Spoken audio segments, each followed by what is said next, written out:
All right, number 9. A kindergarten teacher bought $21 worth of stickers and cardstock for a class. The stickers cost $1.50 a sheet, and the cardstock costs $3.50 per pack. The equation 1.5s plus 3.5c equals 21 represents the relationship between the sheets of stickers S, packs of cardstock C, and the dollar amount the kindergarten teacher spent on these supplies.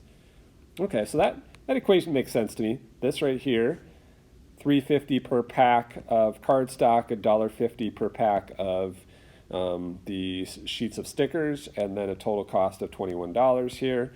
So that makes sense. Now, a question is, explain how we can tell that this graph correctly represents that situation. Sheets of stickers, packs of cardstock. How do we know for sure that that's the graph of this equation here? Well, if it is the graph of the equation, we should be able to take points on the graph and they should work in the equation. So if we had 0, 6 for 0 sheets of stickers and 6 packs of cardstock, that should work in the equation. So if the points can be substituted into the equation, and it makes the equation true,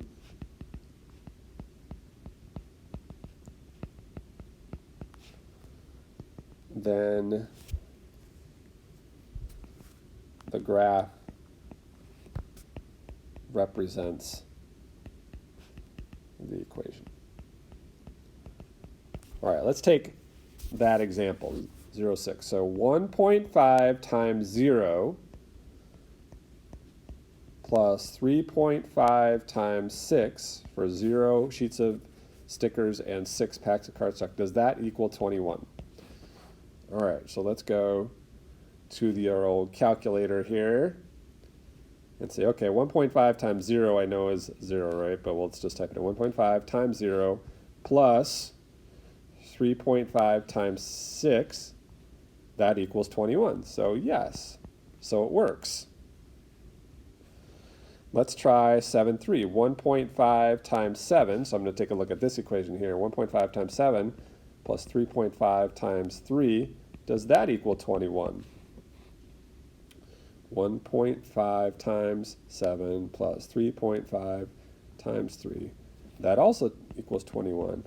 So both of those points are on the line, and they are also going to work in the equation. So let's just try the third point.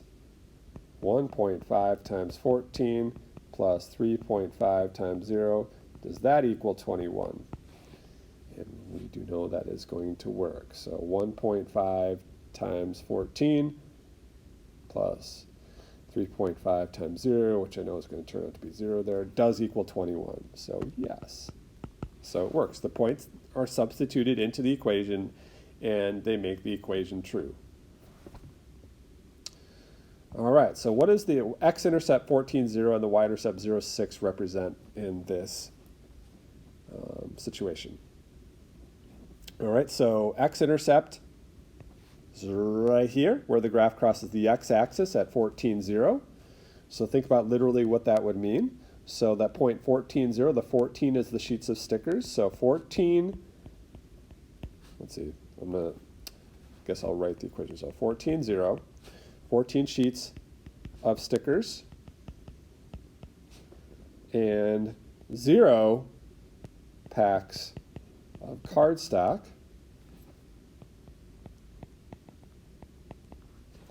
And think about what that totals up to. That totals up to $21.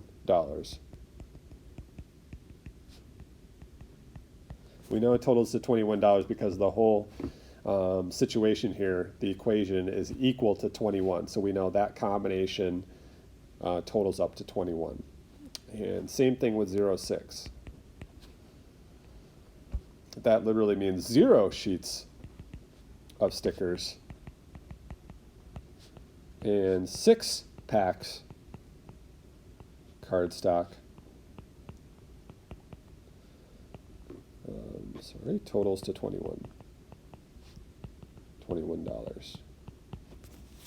So that would be the meaning of those two.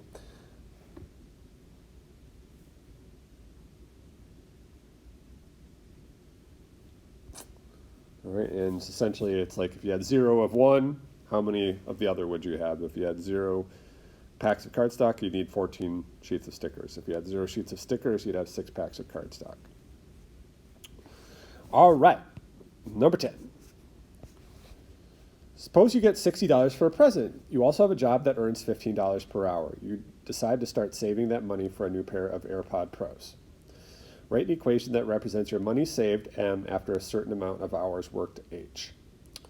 All right, so this is one of those situations where you have a starting amount because you got a present, and then you're adding $15 per hour. So $15 per hour is like 15 times H, and that's going to equal the total amount of money saved, M. So if you know that the AirPod Pros cost $210, all right, so how many hours would that be? Well, we're going to plug that in for M. So we have 60 plus 15H is equal to 210. And you might be able to just do a little guess and check here, but I'm going to solve this. I'm going to work backwards. Figure out, okay, 15H is equal to 210 minus 60, which is 150. All right, I can do that in my head now. 15 times what is equal to 150? 15 times 10. So 10 hours. If I divide both sides by 15, I can get that. So it takes 10 hours to work, assuming we're going to save all that money to get our AirPod Pros. What if you, bypass the AirPods and you're just going to continue to save and you worked 30 hours for the week? How much total money will you have saved? All right, so take our equation this time. We have 60 with our original amount plus 15 per hour, and you worked 30 hours, and then what does that total up to for your total amount of money? So in this case, we're just going to do a little order of operations here. So 15 times 30 would be $450, right? So 60 plus 450 would equal $510. So that's how much we will have saved in a 30-hour week at $15 per hour, and also including the money that we got, the $60 for our birthday present.